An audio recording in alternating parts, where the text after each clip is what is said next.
thing is that respect the spirit of good what? Never leaves. Clear as that. And we also say relating with Muslims for peace and peaceful coexistence is also following the example of Christ. It's the Jesus who said, "You are my witness in in Jerusalem, Judea, Samaria, to the rest of the ends of the world." Is the same Jesus who is the Prince of Peace. So constructively relate with Muslims for peace and peaceful coexistence. And there's no contradiction unless somebody wants to create one. And we are also saying that there's no contradiction and you don't need to balance it. You need to go for it. We have already indicated another round of we've appointed to 4 people. 4 people. And we have how many minutes? 8 minutes. So make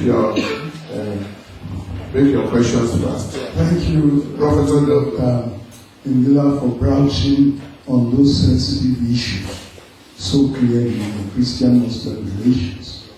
My contention is the differentiation you make between practically being on the field, being an academic, doing comparative work. I think they all come together to do the work, and we should not delineate them.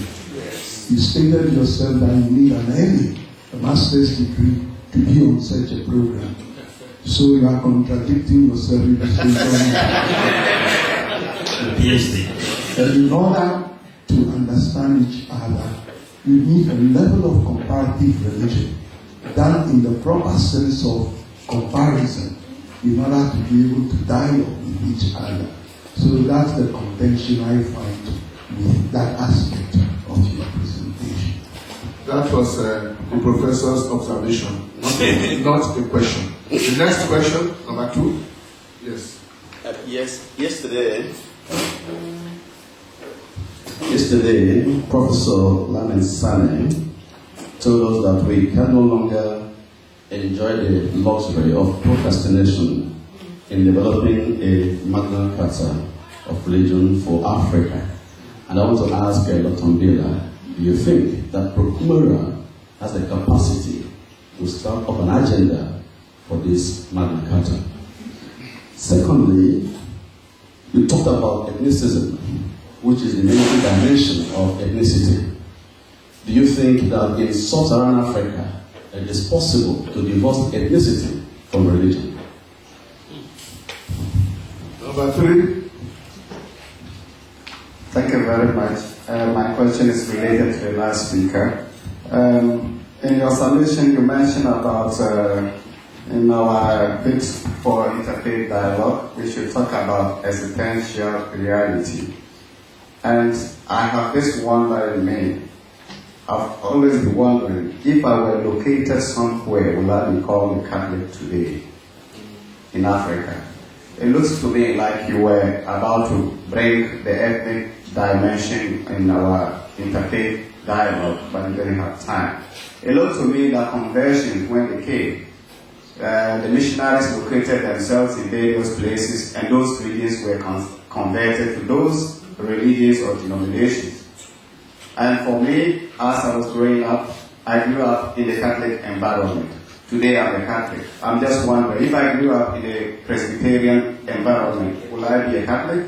If I grew up in a Muslim environment, will I be a Christian?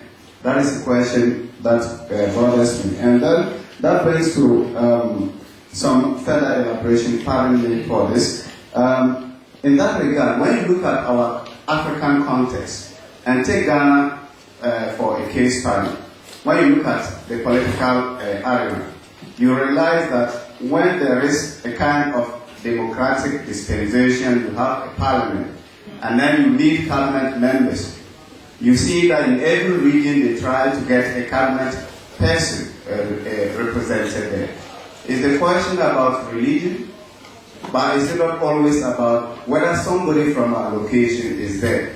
So you see that there is this ethnic element in our religions, that a whole community is converted to a religion that they follow, and then the conflicts are not actually in the religion, but in the locations of the persons, where they are located.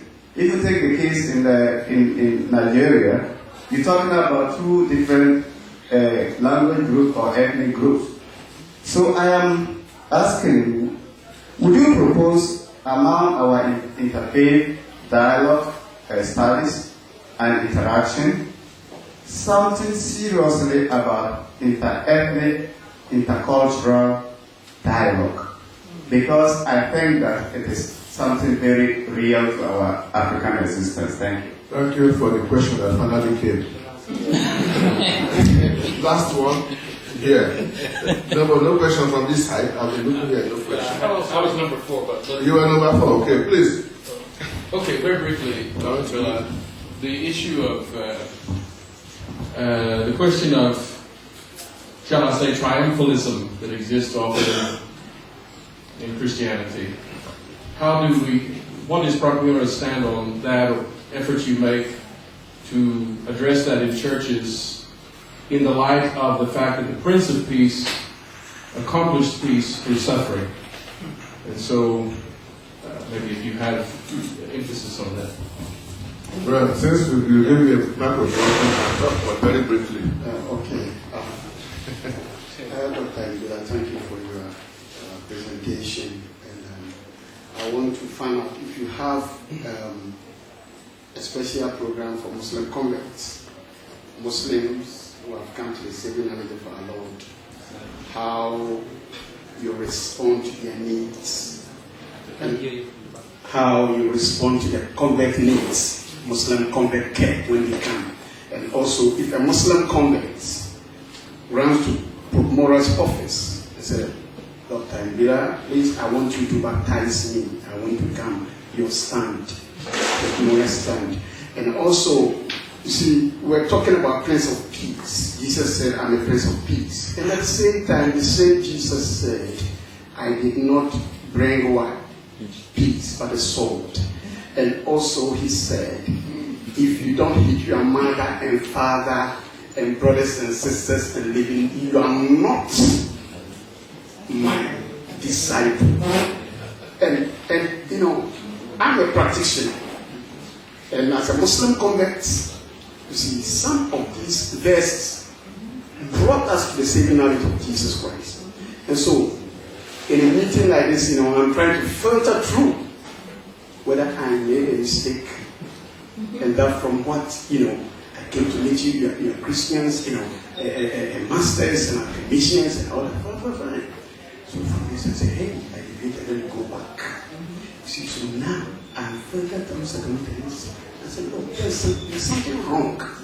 You see, but the fairness, I don't believe in confrontation.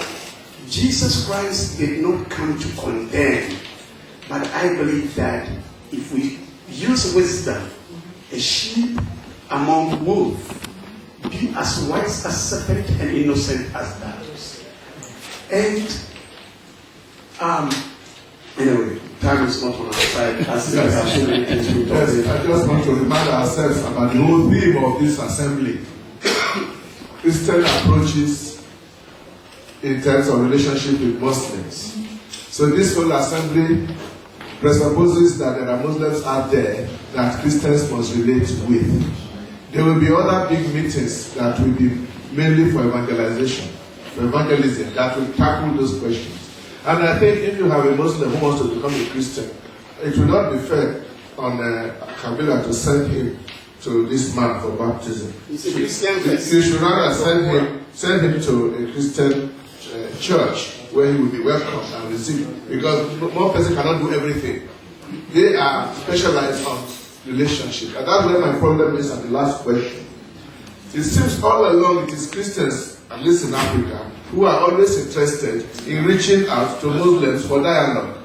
In your own experience of going all over Africa, which I think you've done, have you seen any sign apart from the Tanzania looking for money? Have you seen any serious sign on the part of Islamic leadership to organize something of helping their own Muslims on how they will relate with Christians? Because they have the money for it. You don't have to come to him for the money. And if so, apart from the